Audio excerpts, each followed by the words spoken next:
नमस्कार दर्शकों, मैं आरएस अग्निहोत्री आप सबका स्वागत करता हूं। दर्शकों, आज हम बात करेंगे साप्ताहिक राशिफल में 9 फरवरी से लेकर 15 फरवरी तक का समय मीन राशि वालों के लिए कैसा रहने वाला है। इस सप्ताह कौन कौन से ग्रहों का राशि परिवर्तन होगा, ग्रहों के राशि परिवर्तन से कौन कौन से क्षेत्रों में क्या क्या बदलाव देखने को मिलेगा, हम बात करेंगे आपके संपूर्ण क्षेत्रों के बारे में। तो आइए जानते हैं।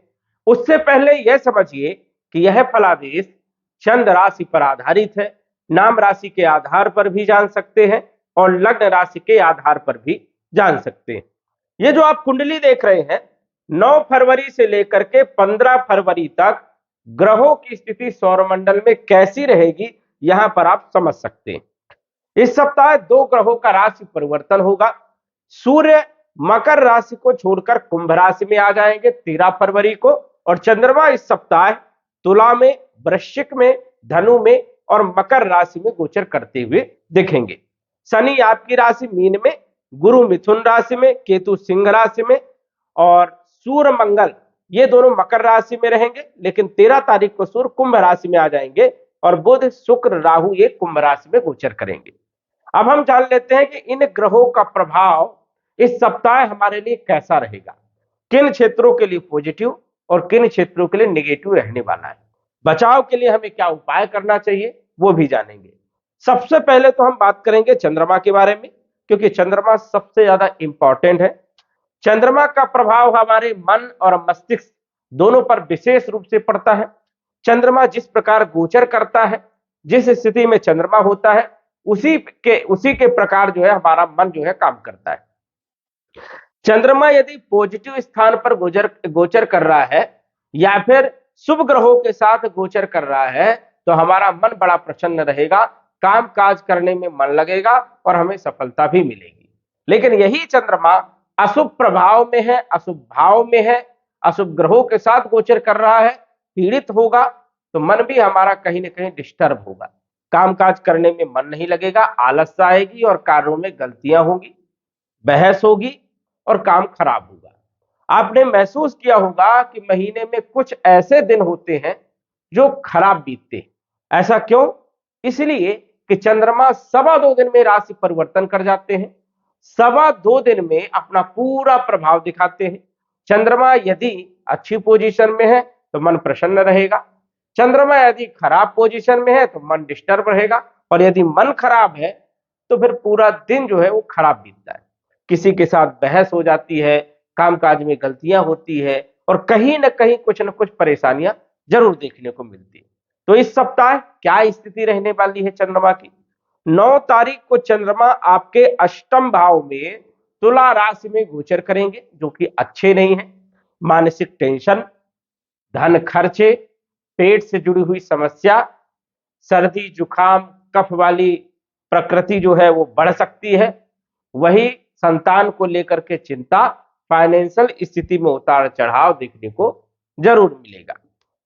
9 तारीख के बाद की यदि हम बात करें तो ये रात्रि में ही राशि परिवर्तन करेंगे और 10 तारीख को पूरा दिन, 11 तारीख को भी और 12 तारीख को दोपहर तक वृश्चिक राशि में रहने वाली है। अब वृश्चिक राशि में चंद्रमा होते हैं नीच के, 10, 11 और 12 दोपहर, 12 तारीख को दोपहर 1:43 तक रहेंगे। वृश्चिक राशि में नीच के होते हैं, लेकिन भाव अच्छा है और पंचम भाव के मालिक है, इसलिए थोड़ा सा मन डिस्टर्ब होगा, लेकिन कोई विशेष ज्यादा दिक्कत नहीं आएगी। कामकाज करने में मन तो लगेगा, लेकिन यही है कि वो फुर्ती नहीं रहेगी। यहां पर कोई ज्यादा दिक्कत वाली बात नहीं है। 10 तारीख, 11 तारीख और 12 तारीख को, 12 तारीख को दोपहर 1:43 में दसम भाव में आपके कार्य क्षेत्र में गोचर करेंगे और केंद्र त्रिकोण राजयोग बनाएंगे। यह समय आपके लिए बढ़िया रहेगा 12 तारीख, 13 तारीख और 14 तारीख का, क्योंकि चंद्रमा जो है पॉजिटिव रहेंगे और ये गोचर करेंगे मित्र के घर में, केंद्र भाव में, दसम भाव में। तो यदि आप इंटरव्यू देते हैं तो आपको पूर्ण सफलता मिलेगी।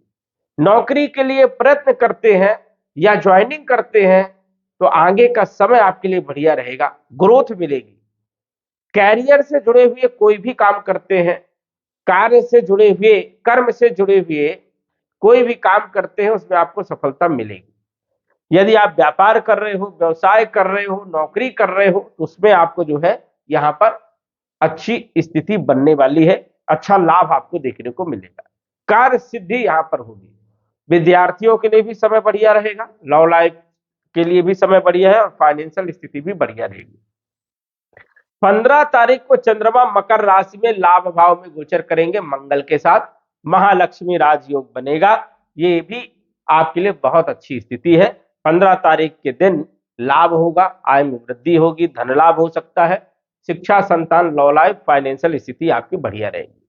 मतलब ये समझिए कि 12, 13, 14 और 15 ये तारीखें आपके लिए हर काम के लिए सही है। और खराब क्या है, 9 तारीख को तो ज्यादा स्थिति खराब है, 10, 11 और दोपहर 12 बजे तक का जो समय वो सामान्य रहेगा। इस प्रकार आपको ध्यान रखना है। अन्य ग्रहों की यदि हम चर्चा करें तो मीन राशि के स्वामी देवगुरु बृहस्पति और धनु राशि के स्वामी देवगुरु बृहस्पति लगन और दशम के मालिक होकर के चौथे भाव में गोचर कर रहे हैं।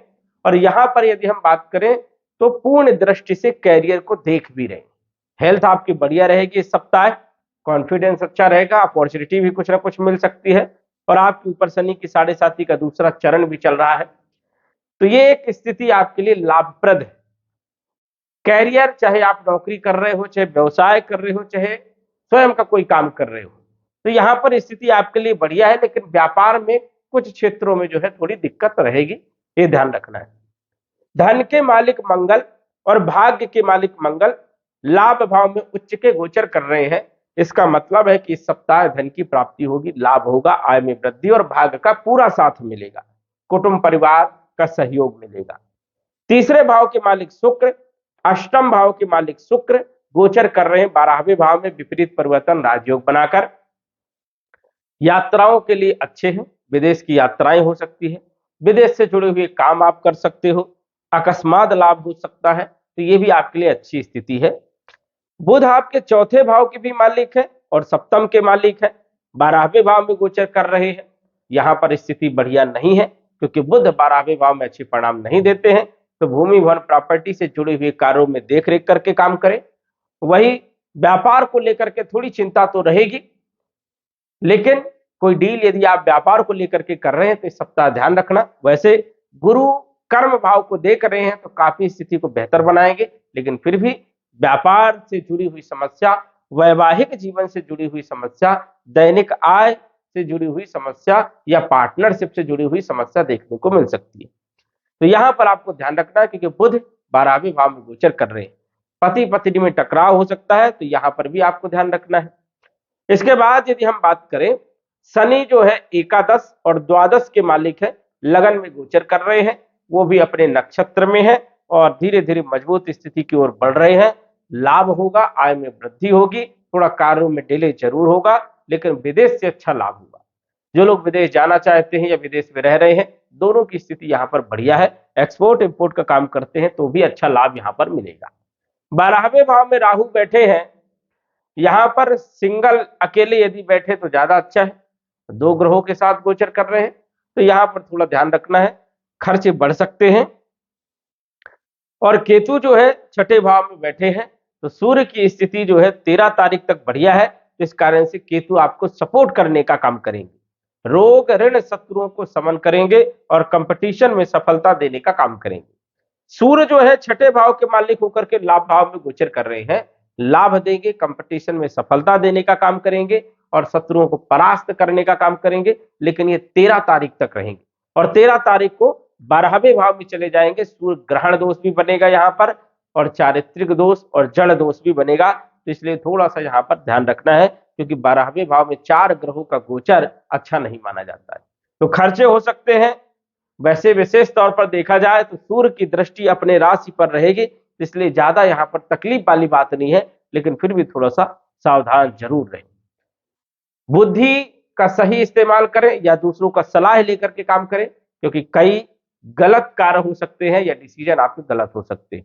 इस सप्ताह आपको बुध का उपाय करना है और बुध का उपाय आप करें ओम बुम बुधाय नमः, इस मंत्र का जप करें। पुखराज रत्न धारण करके चले, सबसे बढ़िया लाभ आपको प्राप्त होगा। आपका स्वास्थ्य अच्छा रहेगा, आपका कॉन्फिडेंस अच्छा रहेगा, आपका कार्य क्षेत्र, आपका कैरियर बहुत अच्छा रहेगा। तो पुखराज रत्न धारण करना आपके लिए सबसे ज्यादा लाभप्रद रहने वाला है। तो दर्शकों, देखा जाए तो यह सप्ताह मीन राशि वालों के लिए थोड़ा सा सावधानी वाला है, लेकिन काफी हद तक अच्छा सप्ताह बीतने वाला है। तो दर्शकों, आज बस इतना ही। धन्यवाद। यदि आप अपनी कुंडली का विश्लेषण घर बैठे करवाना चाहते हैं तो दिए गए व्हाट्सएप नंबर से संपर्क करें। साधारण फीस जमा करके आप अपनी कुंडली का विश्लेषण फोन के माध्यम से घर बैठे ही करवा सकते हैं और जान सकते हैं अपने भूत, भविष्य और वर्तमान के बारे में। धन्यवाद। WhatsApp number 9479893911।